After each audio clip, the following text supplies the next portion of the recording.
Hey, this is World Series champion Johnny Damon. This is World Series champion Cliff Floyd. This is Kevin Newman of the Pittsburgh Pirates. This is a World Series champion Ozzie Guillen. This is Carlos Pena, 14-year MLB veteran. This is two-time NL MVP Dale Murphy of the Atlanta Braves. This is John Clowney, pitcher of the Arizona Diamondbacks. This is World Series champion Joe Musgrove.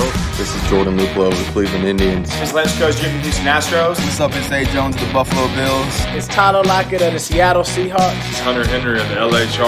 This is Jose Canseco. And when I'm not on the field catching bombs from Russell Wilson. When I'm not on the field catching bombs. When I'm not on the field catching bombs. When I'm not on the field hitting bombs. I'm watching my guys over at FIlthbomb. FIlthbomb. FIlthbomb. FIlthbomb. FIlthbomb. FIlthbomb. FIlthbomb. FIlthbomb breaks off those nasty, nasty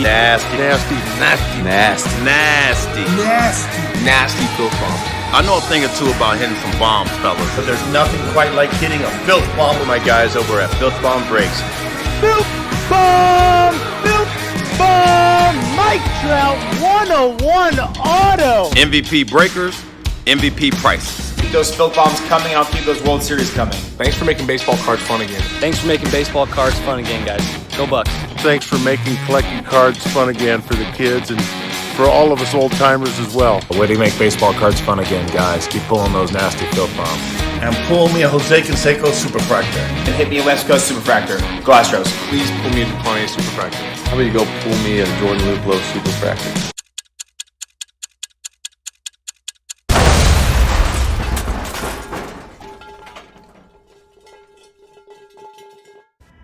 And now, introducing from New York, opening packs at the speed of sound, pulling filth out of cases nightly, the undefeated, undisputed champion of the sports card breaking industry, FIlthbomb Breaks.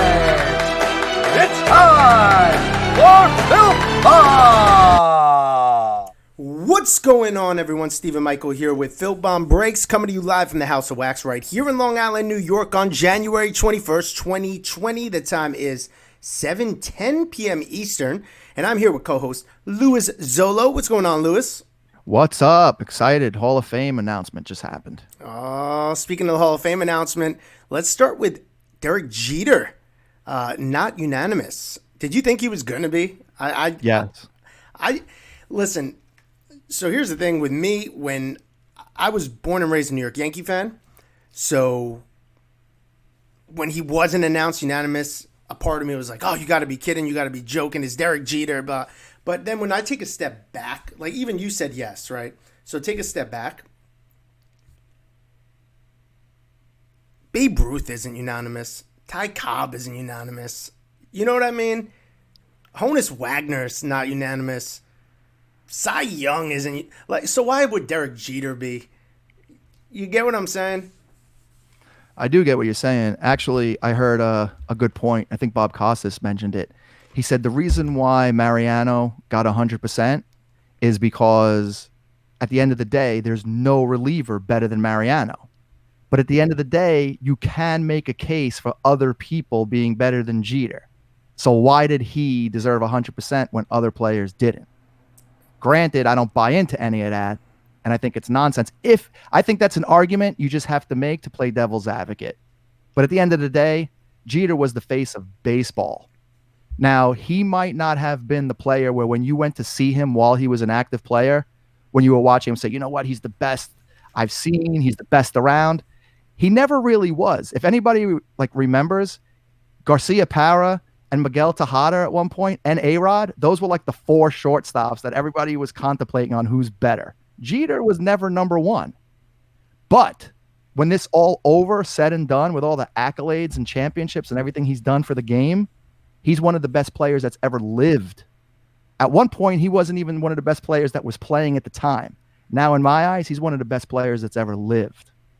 Yeah, see, this is what I talk about. When I talk about Jeter, first off, he should be unanimous, but at the same time, Griffey should be unanimous. Mays should be unanimous. Like, if you're not voting, if you're that one person not voting, the problem is you, not Jeter. There's no one in this world that could honestly say Derek Jeter's not a Hall of Famer, right? There's no one that could honestly say Hank Aaron's not a Hall of Famer. I mean, is he the best player ever? No. Hank Aaron might be, honestly. But Jeter, no.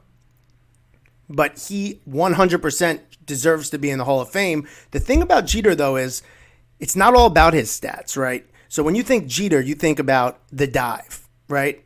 You think about the play in Oakland. You think about Gatorade commercials, right? So there's so much more. Jeter is so much bigger than the Yankees. He was just as big, like you said, he was the face of baseball. He was Mike Trout before Mike Trout. 162 games in a season, right? So Jeter's lifetime average, is 310. 158 games he played in the postseason. So that's almost a full season of baseball this guy has played at the biggest stage as a New York Yankee, and his lifetime batting average in the postseason is 309. That's 0.001% away from his lifetime batting average on the biggest stage. And he wasn't just a contributor, he was the guy during those championships. That's why he deserves it. This guy's the face of baseball. To not get 100% is asinine. Granted, you could always make a case for somebody, I understand. But there's only one person at a time that could be the face of baseball. And at this point, I think the only other person that would ever have a chance to get 100% would probably be Ichiro in like 5-6 years. That's it. So after Mariano, I figured it would be Jeter, then Ichiro. And now it's not even Jeter, which makes you wonder. This is why Mariano received the unanimous, by the way. I think he performed at the highest level in probably the most pressure-filled position in baseball, right? So he was the reason for these World Series. You take Mariano out, they won one World Series, since. Yeah. So if without Rivera, you could have put Rivera on any team that was a contender at that time, and he probably would have won World Series for them. So that's why he truly does. There was never a reliever as good as him or as clutch as him. So he single-handedly won some World Series because you put in someone else in the ninth inning up to Game 5 with a 3-1 lead. That could have easily been a 3-2 lead going, going into Game 6. So Rivera, I truly believe deserved it. Jeter, you can make an argument. It was probably some guy from Boston that said no. That's what happened. It was probably Derek. It makes me wonder who it is. Yeah, I know, because Derek's not here. Derek's already in hiding. Derek definitely voted against Jeter. Derek was one of the people that voted for Brad Penny, the only person. You see, that's the crazy part. Brad Penny has a vote, but somebody didn't vote for Jeter. Like, it doesn't make any sense to me. This is the deal. Like, I'm okay with people having their opinion. You don't have to like what I like. But how do you not vote for Jeter? Like, it doesn't make any sense. How did you not vote for Griffey? How did you not vote for these guys unanimously? Like, who in their right mind that's considered a sports fan enough that they have a vote don't vote these guys in? Like, what are they watching? It's probably some old school dude that's just like, oh, well, if Babe Ruth didn't get unanimous, Jeter does not deserve it. Unbelievable. It's one of those guys, I'm guessing. When you mentioned Rivera, by the way, I was smiling because I saw a funny meme, and it was like in lieu of the Astros cheating, getting the signs, and it was a picture of Mariano, and it said, "Here comes the cutter every time, hit it." Mm-hmm. And that was it. And it's like he threw one pitch, the guy, and you couldn't hit it. It was insane. No, that's why I think he's unanimous. He is legit. Moving on, still to the Hall of Fame discussion. Will Bonds, will Clemens, will any of the juice dudes get into the Hall eventually? Lewis, what do you think? I don't think they're going to get voted in. And that's a problem because Bonds, he was a Hall of Famer anyway. Like, I hate that they're not considering this. Bonds should be in. Clemens, I don't have a yes or a no. I don't really care either way. But Bonds has got to get in. I'm so team Bonds. You don't hit 73 homers if you're not great. I don't care if he juiced. You still have to hit the ball, and everybody juiced. It wasn't like he was the only one doing it. Everybody did. So the level of competition was even across the board. And he crushed 73 homers. He was a Hall of Famer before. Yeah. I don't think he needed to go on the juice. And I think voters are making a point. He'll get in. I think all those guys, not Sosa, not Juan Gonzalez, not those guys, but Bonds will get in. They're going to make him sweat. They're going to make him wait till like the final countdown, like Larry Walker, which, by the way, I'm so happy he got in. Yes, me too. Totally deserving. Oh, my goodness. I was making a case for Walker for the last 3 years, just saying, how's this guy not in the Hall of Fame? His stats are legit. And everyone kept saying the same thing. Coors failed. No. The guy could play. He had an MVP. He had 3 batting titles. Larry Walker was legitimate. By the way, Larry Walker only played 33% of his games at Coors Field. That's it. Not even 50%, 33%. So he's 66%. He played everywhere else. So those numbers are not inflated as you might think. I mean, check this out, right? Let's break them down. Let's break down Larry Walker. 383 home runs. That's above average. He had 230 stolen bases. Like, people forget about that. My man could run. My man had 29 steals one year, 33 steals one year. Okay? Wow. He had a 379 batting average one year. That's cheap. He has a lifetime 313 batting average, a lifetime 400 OBP, a lifetime 965 OPS. If I had his name crossed out and I said, does this guy belong in Cooperstown? He'd get more votes than Jeter. Like, that's cheap, those numbers. If you just compared stats, we're not talking about World Series. No. I know what you're saying. Stats only. If you crossed them out, you said, which one of these guys belongs in Cooperstown? 95% of the people would point to Larry Walker's stats. Because those are just insane, man. Higher batting average than Jeter. More home runs than Jeter. I mean, the thing that gets me is a 400 on base percentage. That's, through his whole career, he got on base 4 out of every 10 at-bats. That's elite. I had no idea he had speed. 230 steals. I would have said he had 23. Check the season out. Check the season out. Ready? 39. Where's the steals? 33 steals to go with 49 home runs. That's elite. That is elite. Did he win the MVP that year? Yes. He better. If he didn't win the MVP that year, then we know why he wasn't getting into the Hall. He had everything stacked against him. But Larry Walker, congratulations to all you Canadians out there. He is in the Hall finally at the final buzzer, right? If he didn't get in this year, he was out. Yeah, Jeff Howard's flipping out. He's so happy. That's all he cared about. Jeff, by the way, said, Louis, you look smart, from Jane. Ah, Jane. Hey, Jane. I forgot to give her a shout out last time. Caused a lot of controversy because I didn't. Well, there's your shout out, Jane. Friendships were being broken because I didn't say hello to Jane. So here are some of the guys that didn't get in this year. All right. Now tell me what you think.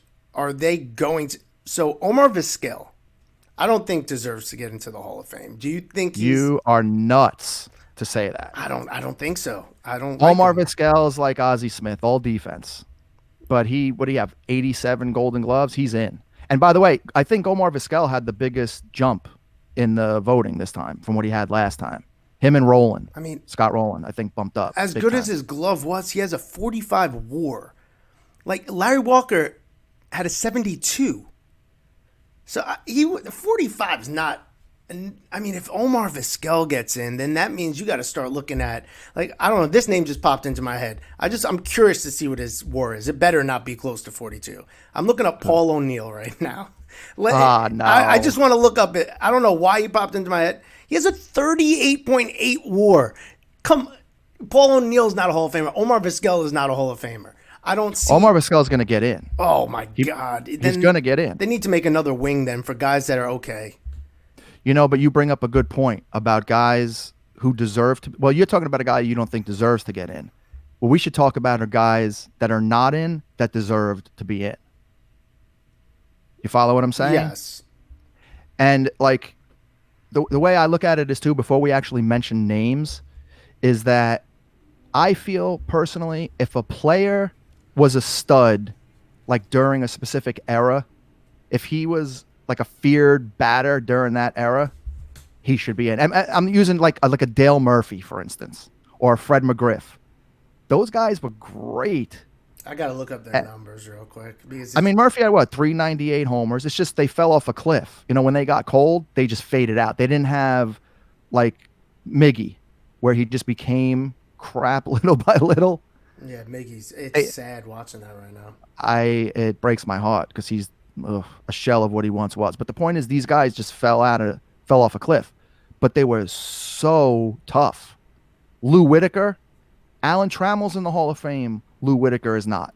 They came up together, same stats, played Alan together, Trammell's, second and short. He shouldn't be in. See, but is that the way you're looking at it? That not Lou Whitaker should be in, but Trammell should not be in? I think both shouldn't be in. I mean, I look at somebody like Larry Walker. Right. Then I look at somebody like Todd Helton. I think Todd Helton has a valid case for the Hall of Fame. He had check this out, career .316 batting average, career .414 OBP. That's in itself is cheap. A career .953 OPS. He had 369 home runs. He had 2,519 hits, and never even came close to an MVP. I don't understand how that's possible either. Oh my goodness. So you're big on WAR numbers then? Like you buy into that percentage? I mean, not necessarily WAR. I'm huge on just the overall picture, right? So I'll look at power numbers and then go right to the average, then look at some speed. I'll look at the OPS. Like Larry Walker put up a year with a 372, not Larry Walker, Todd Helton, 372 batting average, 463 OBP, and an 1162 OPS. Now, if that was like, okay, that was your best year, congrats. After that, you fell off. All right. But my man consistently, listen to the batting average, 372, 336, 329, 358, 347, 320. Like that's elite to go with these home run numbers. These are the home run numbers with those seasons. 42, 49, 30, 33, 32. Like that right there, that little 5-year sample size is elite. Elite. He never got tied to steroids, which is big. I think that's huge, right? Because McGriff never got tied to steroids. Actually, he quite the opposite. It was like almost confirmed from everybody that he never did them, and he had 400 homers, and he's not in. I think the reason why Fred McGriff isn't in is does he have 500 homers? No. How many homers does he have? He has 400. 493. Right? Oh, come on. But it went along with a 377 OBP, a 284 batting average, had 0 speed. Well, throughout his career, he played for 20 years, almost 72 steals.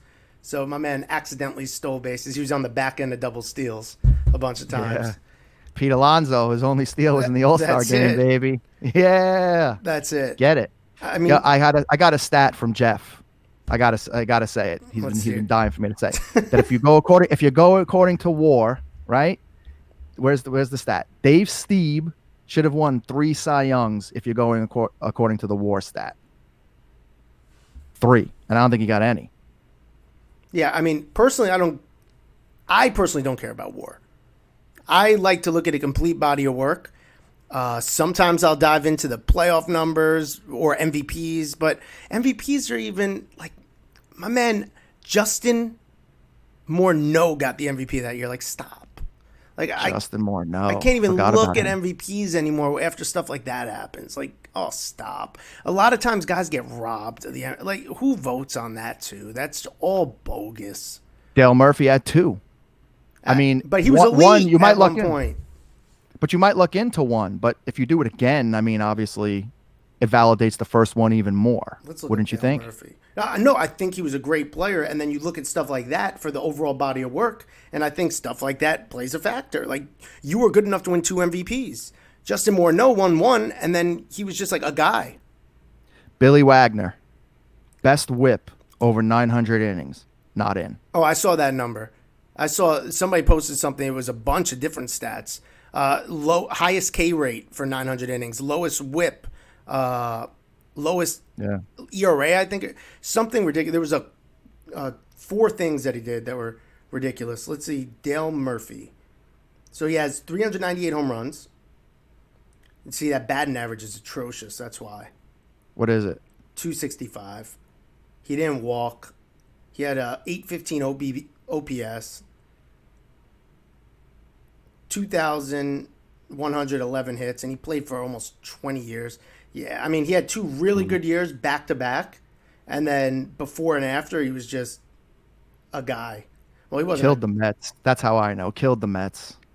That's the way it was. No, you know why? Because these are his home run totals going down after 88, right? He had 87, 44 home runs. Was he hurt? No, he played, man. Damn, he's trash bags. He just fell off a cliff. 24, 20, 24, 17, 18.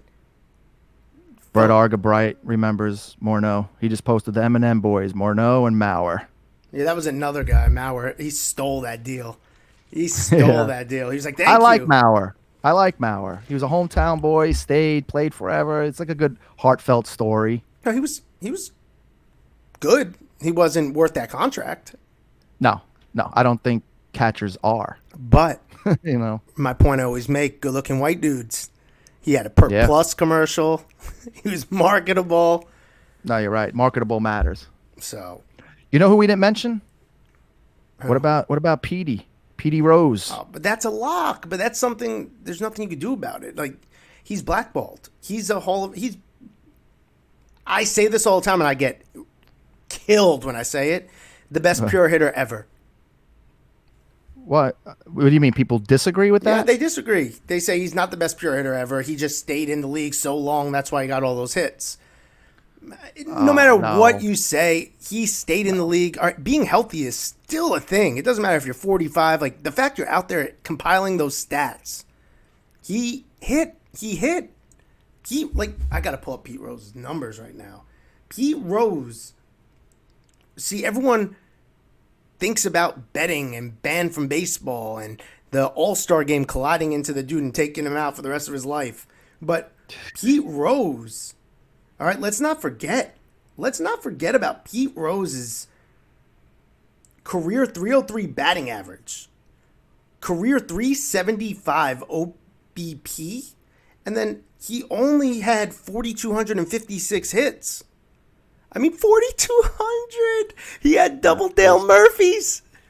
Double Dale Murphys. He doubled them. Hilarious. And they played the same amount of years. He doubled them. Now, I don't know how you don't let him in. I don't care. It's the Baseball Hall of Fame, not the Baseball Hall of Character. I mean, at the end of the day, didn't Ty Cobb kill somebody? I don't know. Supposedly. No. Allegedly. Right, supposedly. Allegedly. Okay, we weren't there. But the point is, right? No, I'm serious. Right now, technically, there's a murderer in there. But a guy who bet on a game is not. And he bet to win. He didn't bet to lose. Right. It's like, right. if anything, bet against his team. Yeah, if anything, that's giving him extra incentive to win. Actually, I love it even more. You know what I mean? Like, in other words, if they lost and I'm a fan, at least he felt it double. Like, yeah. Most of these guys that go home, win or lose, at the end of the day, they're still winners. They're making $50 million a year. And right? If I would have known he's betting on games, I would have doubled down. I would have been like, yo, he doesn't want to lose. He's going to do everything to win this game. I want to put my money on that. And he was a player manager going in for like an inning. Now you see why. He's like, dude, at first, you suck. I need this bet. Get out of there. He was like, pinch hitter. Pinch hitter. Yeah, right. Get this guy out. So funny. Yeah, Pete Rose should be in. Anybody else on your list right now that you think should be in that isn't in? Stats-wise, I hate this guy. And I think I told you this when I first met you, so I don't know if you remember the story, but Rafael Palmeiro, stat-wise, should probably be in. Yeah, but juice, I'm out on him. And he lied straight up and got caught. He straight up lied and got caught under oath. I did not. I was so happy when that happened. I was so happy. Worst. He doesn't. No, you don't belong in the Hall of Fame just because you look like an idiot. That's why you don't belong in the Hall of Fame if you're Palmeiro. He's non-patriotic. I don't like him. Oh my god, my man got under oath and said, "I did not take steroids," and then you get caught 24 hours later. That's embarrassing. That's brutal. I don't root for failure. But with him, I was happy it happened. Yeah. I'm very bitter with him. Now, one person that is not popular, and I think he's without a doubt a Hall of Famer, just because when you think of him, you automatically go to a moment in time, and his stats are good enough to back it up, Kurt Schilling. He should be a Hall of Famer. If Mike Mussina is in the Hall of Fame, Kurt Schilling's in the Hall of Fame. Next year. He'll be in next year. The bloody sock, that's like one of the most iconic sport moments of my generation. And especially growing up a Yankee fan. But you were like, please don't pitch. Please don't pitch. And it's like, he's pitching. He's got the bloody sock. We're in trouble tonight. And it's just his numbers. Like, let's go real quick. Let's go down Kurt Schilling's numbers. Wait, before you do, though, the bloody sock, I mean, listen, great moment and all, but, sentimental value doesn't get you in the Hall of Fame. The bloody sock incident is just one incident. But it helped Jeter, right? The play going to home with the against Oakland. A's play? Yeah, even though he was safe. He was safe. Instant replay, that's overturned.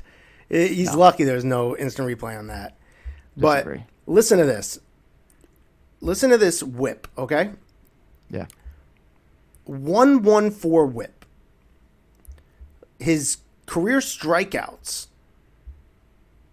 3,116. He's in uncharted territories as a member of the 3,000 strikeout club.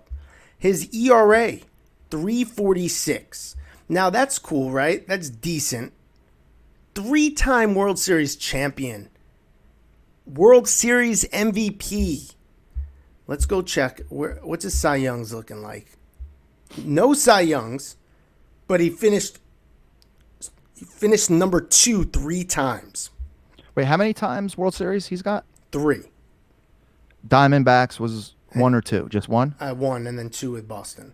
But when he finished runner-up, I think that was to Randy Johnson. His own They were together, teammate. weren't they? Yeah. They had the Verlander Cole thing going on. Yeah, I mean the fact that he's not in the Hall of Fame. How many other pitchers are better than that even that are in the Hall of Fame? But he's next. Supposedly, He's next up. The fact that you're making this guy wait, like that's first ballot type numbers though. There's not a lot of 3,000 strikeout pitchers. All right, but you're saying that stat-wise again. Again, you have to do the eye test, right? Because at the end of the day, if we weren't talking about stats right now and you didn't look it up, and I said name your top 10 pitchers, there's no way I'd believe you if you're telling me you would have said Schilling's in there. Oh no, there's no way. Definitely not. But that's why I I wouldn't had to even have look thought it of up. him. But same thing goes for Adrian Beltre. I say Adrian Beltre, and a lot of people don't think Hall of Fame. A lot of people don't think Hall of Fame with Beltre. Yeah, he has 3,000 hits. It's automatic. Yeah, but do you know the power numbers he has with the 3,000 hits? That's like one of the best hitters of our generation. With the average, like listen to these numbers. I know we're getting off topic. Listen to Adrian Beltre's numbers, okay? And then tell me you would name him as one of the top 10 players of our generation. All right, check this out. Career batting average, 286. Home runs, 477. To go with 3,000 hits? Stop. Yeah. That's a rare skill set, and then you're hitting for average?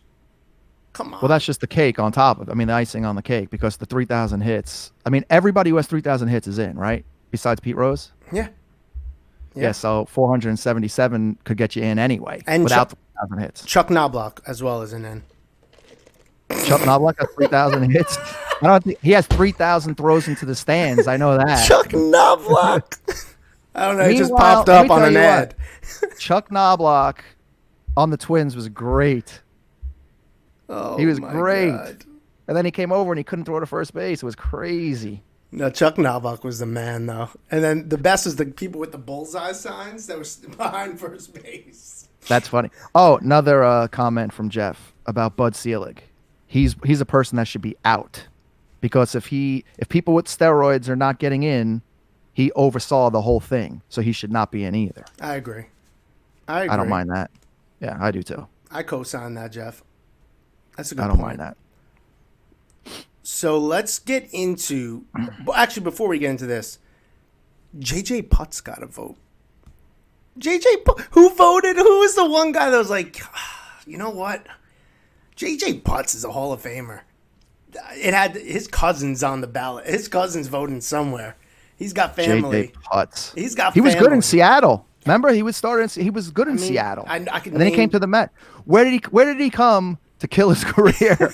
Where did it all start going downhill? Anybody want to venture a guess? But I mean, there's so many closers that are elite for a little bit though. Like JJ Putz, I don't even know how he came up. And like I can't believe he got a vote and Chone Figgins didn't. At least give Chone Figgins a vote. The little guy that just was pesky. Somebody got to vote for the little man. Heath Toronto said, "Don't forget the defense for Beltray." Okay. You want to know something crazy? I'm not gonna lie. Was his defense good? Like, was it great? Like to not? I forget? don't think. I don't. He won some Gold Gloves. I think he definitely is better than worse. He had 5-time Gold Glove. He's definitely. Well, Jeter had 5-time Gold Glove. I think Jeter was good too until he had a piano on his back towards the end. The worst was when he was trying to make that play to the backhand that he made famous and started looking like he had gum on his shoe. I was and like, the jump throw. I was like, the jump throw. Do it. I know, right? But yeah, towards the end of his career, he was throwing like lollipops on the jump throw. People were touching first before he even got rid of the ball. I was like, oh, just hold it. Don't let go. But see those 5 Gold Gloves. You see, but that's why I feel like the eye test matters more than analytics. Like I think in Jeter's day, analytics would have totally trashed him because he didn't have amazing stats that you would think. Like I can't even really explain it. My point is, like, you don't think of Jeter as a Gold Glove type guy. I'm not saying his defense is bad, but what I'm saying is Omar Vizquel, Ozzie Smith, those guys were just known for glove.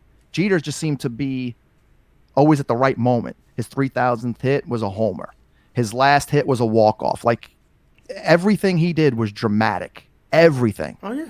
But what I'm saying is now those 5 Gold Gloves make him look even more like Superman because it's like extra. If that makes any sense. It's just extra. You know what? Just the thing with Jeter, I loved him, right? As a Yankee fan growing up. I'm not really a huge Yankee fan anymore, but they just did everything the right way before like 2000, before they got A-Rod, all right? As a pre-A-Rod Yankee fan, he just did everything the right way. He answered everything correctly in the media. He was just never got caught doing anything shady, although who knows what's on his laptop. But he stuck around a little too long, Derek. Like, to me, he stuck around a little too long. Like how you see like Fat Griffey at the end of his career.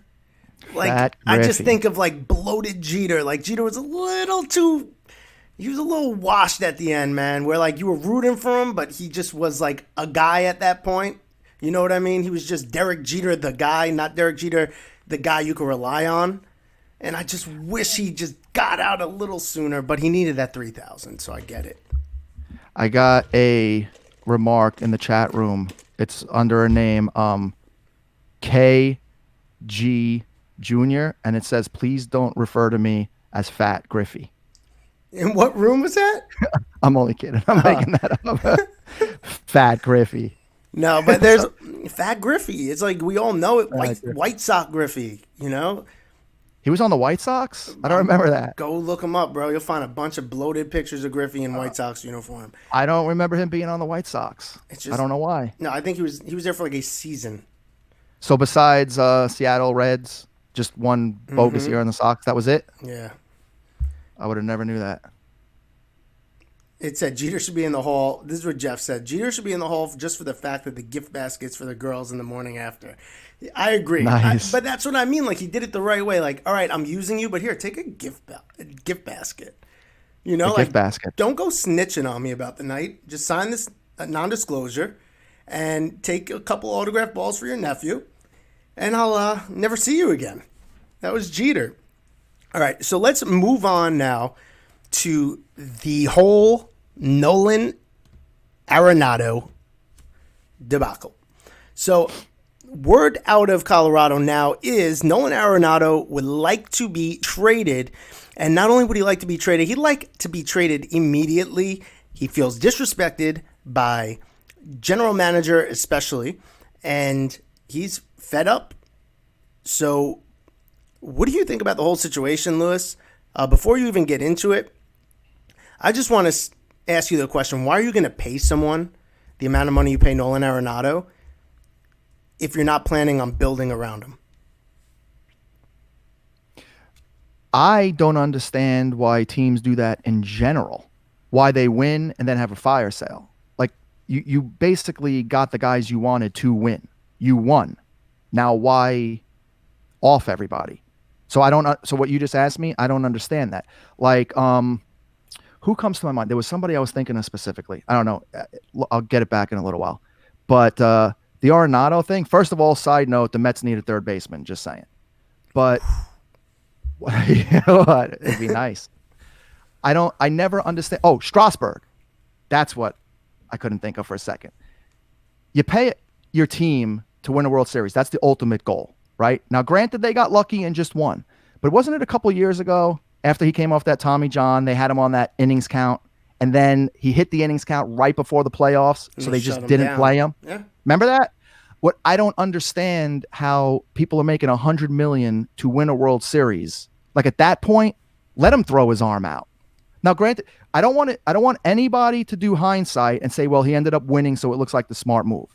That's just coincidence, if you ask me, because it's so hard for a whole team to get back there. So my point is, if you have a guy getting paid $100 million to win you a World Series and you're there, who cares if he blows his arm out if you win? You won. That was the point of the whole thing.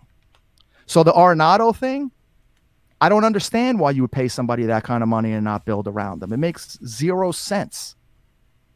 I agree. I don't even know if I made sense with what I was trying to say, but in my head I did. You conveyed a message. No, like Johan Santana, right? The Mets never had a no-hitter in all these years. He's the only one to ever have one. He had 150 pitches that game after surgery on the elbow. The guy's never played again. But at the end of the day, you had to go for history, right? It was the one time. Yeah, so you never know if it's going to be the one time you make the World Series. You got to go for it. You don't shut a guy down. You're paying him $100 million to throw the ball, not to be healthy.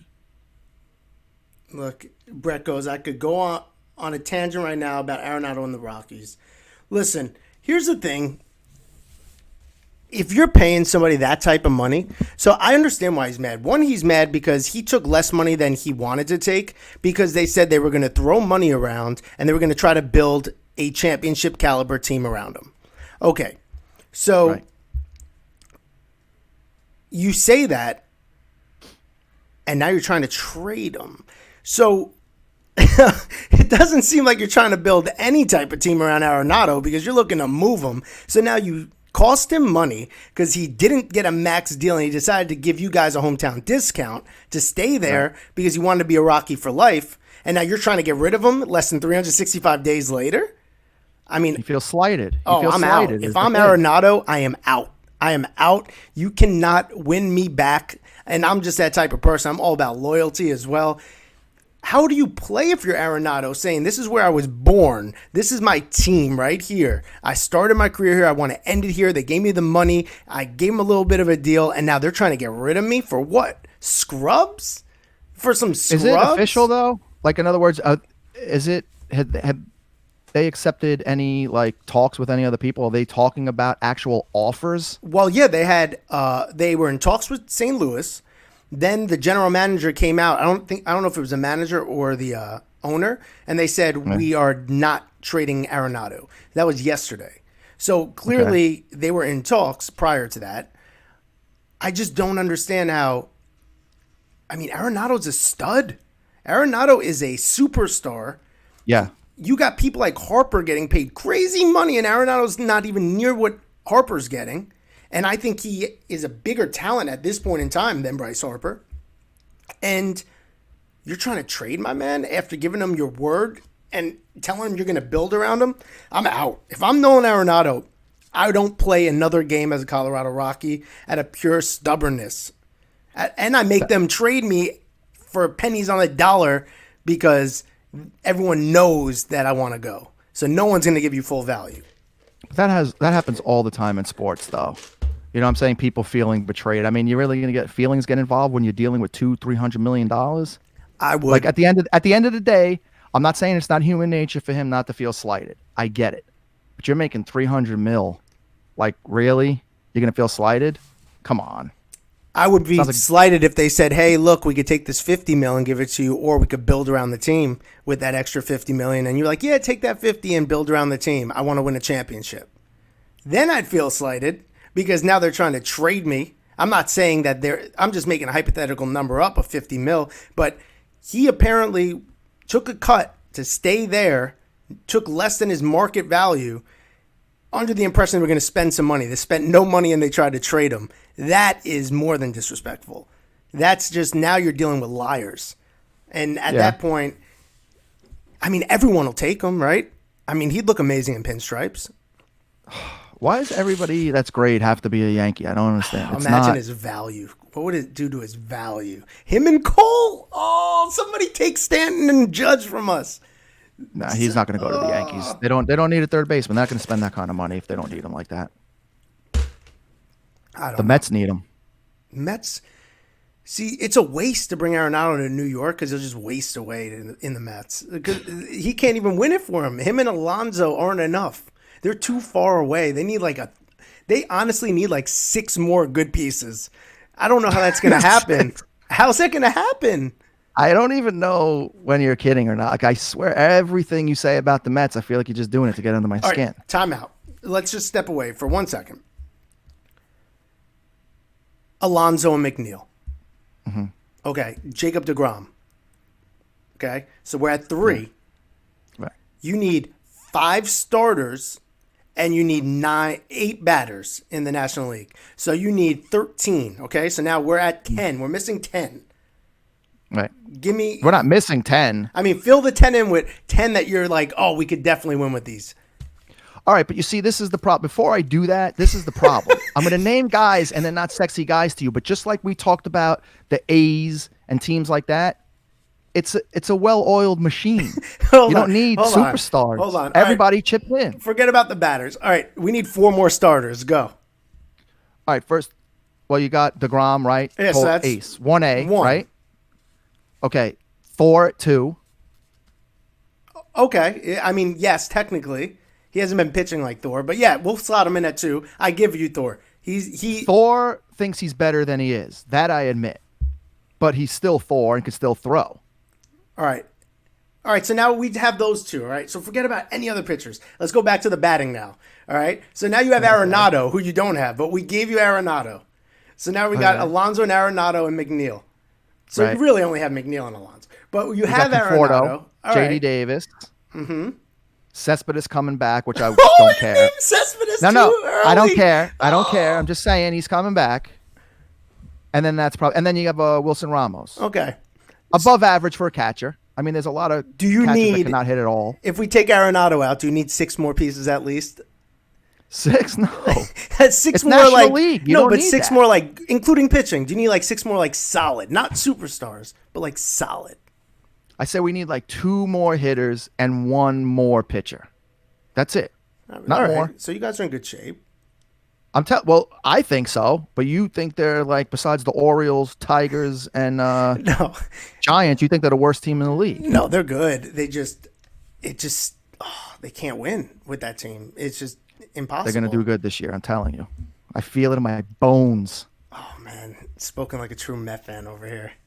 It takes a special kind of person to be a Met fan. If everybody watching this, it does. I'm telling you, it really does. But you know what I used to say? I used to say it was even harder to be a Yankee fan because you're expected to win, and then when you wouldn't win, it was even more crippling.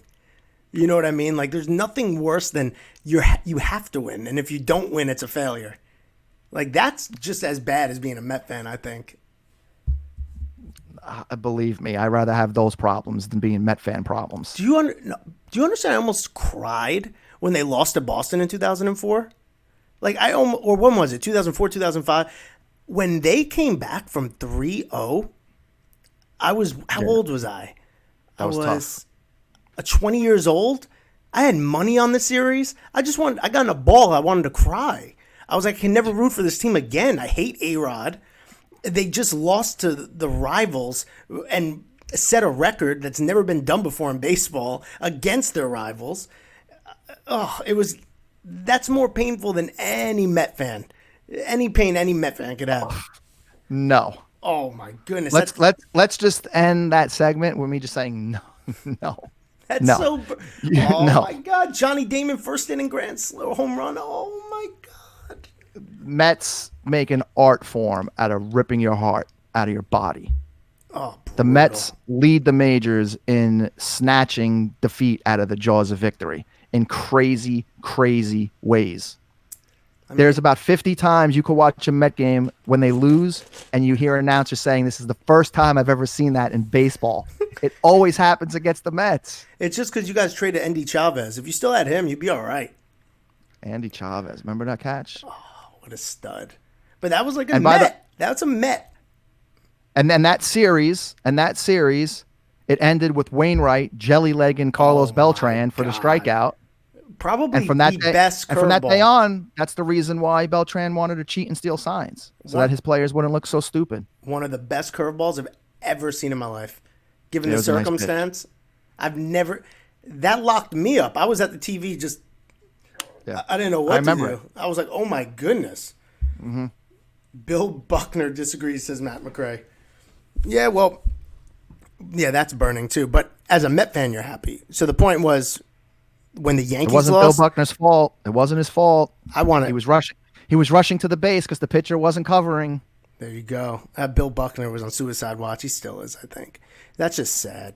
That his whole Bill Buckner career passed away. Did he? Yeah, recently, Don't didn't he? say that. From suicide? No, he was sick. Did I think he just died recently. Yeah, Yeah, I'm pretty it says sure. Look it up. was an American Major League Baseball player. Oh no.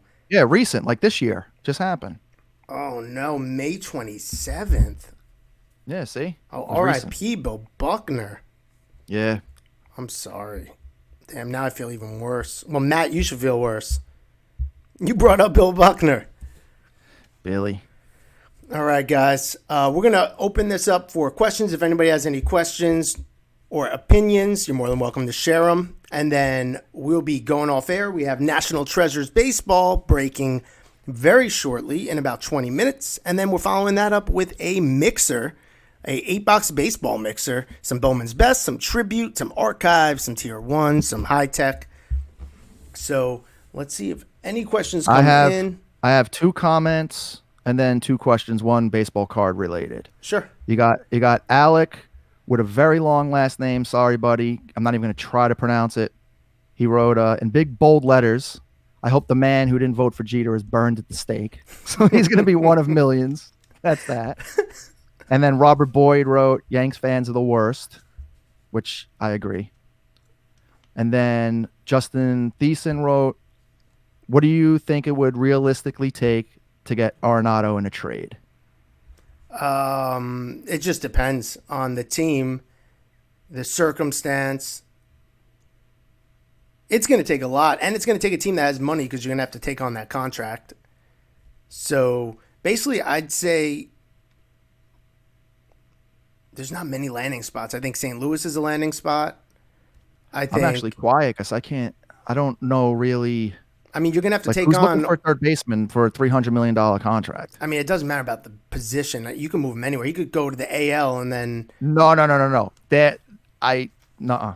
The guy is better than Brooks Robinson at third base. No, I'm saying you can move your third baseman to DH. It doesn't matter. Oh, yeah, for sure. I'm saying, but Arenado's staying at third wherever he goes. For sure. Yeah, right. I think St. Louis is a landing point, but I think what they were offering was trash bags. And Brett's going to disagree, but what were they offering? What was it? It was a garbage deal. Let's see. St. Louis Arenado trade.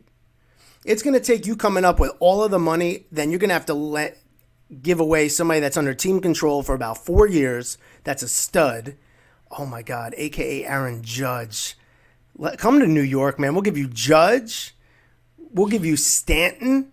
We'll take We'll cancel contracts out. You take Stanton's. We'll take Arenado's. Oh, that's a match made in heaven. I would take that in a heartbeat as a Yankee fan. Arenado for Judge and Stanton. Oh, my God. Right now. All right, so who'd they want? So the Cardinals were to pull off an Arenado swap. Ownership would insist that the Rockies either kick in large sum of cash or take one of the Cardinals' less appealing contracts in return, either Matt Carpenter or Dexter Fowler. And first off, that's trash bags. Then it doesn't say. They were talking about Matthew Liberatore, who they got in the Jose Martinez trade. They were going to throw him in. But, man, if you're dealing with Arenado, you need a sure thing back, I think. If you want Nolan Arenado, you need to eat the contract and you need to give him somebody under team control for another at least 3 years. You know? Like Aaron Judge last year or Gleyber Torres. But I would never deal Gleyber. But you get what I'm saying. So, I mean, the Cardinals have the money to make it happen. I just don't know if they have the pieces because nobody wants Dexter Fowler. He's been on like 6 teams in the last 2 years. Dexter Fowler is not a key piece in any trade from here going forward. That's over. You over. have to take that contract. He's got a nice contract for what he is.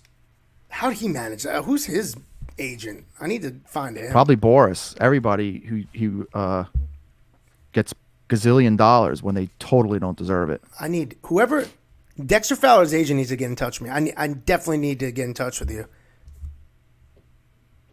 All right. Well, Lewis moved off screen. And Lewis is back on screen. There we go. All right, guys. So, with that being said, we're about to shut it down for the evening. Steven, one more. I got one question, too, that I have to ask you because this question's been on here for a while, and I didn't see it till now. Jason Lawson. This is the baseball card related one. He wants to know, do you know if there's an online checklist to see what minor league players for the Yankees have a card, a.k.a. FIlthbomb, minor league heritage, stuff like that? No, there's not. The only way to do that is you'd have to go year by year on group break checklist and just break it down by Yankees. Or it's even harder because a lot of the guys that are Yankees now weren't Yankees in the product. So, yeah. Maybe you're onto something. Maybe you should make that. Maybe that'll help. That'd be cool. All right. If no other questions, thank you guys so much for tuning in for today's January 21st, 2020 podcast. We broke down a little Hall of Fame action. We spoke about a little Arenado. Lewis, do you have anything you want to end the show with? The Mets are going to do good, man. I'm telling you right now. They're going to do it this year. Watch. It's happening. Oh, my God. I hope so, man. Subway Series 2020. Oh, my God. 20 years later, Subway Series. Who knows? All right, guys. 20 years? Yeah, 2000 was the Subway Series. Oh, it's due. It's due. Oh, my God. Oh, my God. That's bad. Oh, and also, be on the lookout. I was thinking about this earlier. Supposedly, Scott Brosius' son is coming out with a new tell-all book called I Got to Third Base with My Father. So be on the lookout for that. That's coming out next month. What? Oh, Scott Brosius was a third base coach. I love it. I got to third base with my father. Yes. All right. Is that really the name of it? No, I'm joking. He doesn't have a book. I was just thinking that would be a cool meme to make, but that's off subject. All right. On that note, that just shows how my mind works. We're out of here. Thanks for tuning in. On behalf of myself, Stephen Michael, Louis Zolo, and FIlthbomb Breaks, we want to thank you for giving us the opportunity, allowing us to broadcast for you live tonight. And until the next break, till the next Casebox Packer podcast, we're signing off saying sayonara, bro. Tanies, catch you on the flip side. Let's go, Omar Vizquel. Hey, it's Johnny Damon. This is World Series champion Cliff Floyd. This is Kevin Newman of the Pittsburgh Pirates. This is a World Series champion, Ozzie Guillen. This is Carlos Pena, 14-year MLB veteran. This is two-time NL MVP Dale Murphy of the Atlanta Braves. This is John Plante, pitcher with the Arizona Diamondbacks. This is World Series champion Joe Musgrove. This is Jordan Luplow of the Cleveland Indians. This is Lance Coast, Jim Houston Astros. What's up, it's A. Jones of the Buffalo Bills. It's Tyler Lockett of the Seattle Seahawks. This is Hunter Henry of the LA Chargers. This is Jose Canseco. And when I'm not on the field catching bombs from Russell Wilson. When I'm not on the field catching bombs. When I'm not on the field catching bombs. When I'm not on the field hitting bombs. I'm watching my guys over at FIlthbomb. FIlthbomb. FIlthbomb. FIlthbomb. FIlthbomb. FIlthbomb. FIlthbomb breaks Off those nasty. Nasty FIlthbomb. I know a thing or two about hitting some bombs, fellas. But there's nothing quite like hitting a filth bomb with my guys over at FIlthbomb Breaks. FIlthbomb! FIlthbomb! Mike Trout 101 auto! MVP breakers, MVP prices. Keep those FIlthbombs coming. I'll keep those World Series coming. Thanks for making baseball cards fun again. Thanks for making baseball cards fun again, guys. Go Bucks. Thanks for making collecting cards fun again for the kids and for all of us old timers as well. A way to make baseball cards fun again, guys. Keep pulling those nasty filth bombs. And pull me a Jose Canseco Superfractor. And hit me a West Coast Superfractor. Go Astros. Please pull me a DuPont Superfractor. How about you go pull me a Jordan Luplow Superfractor?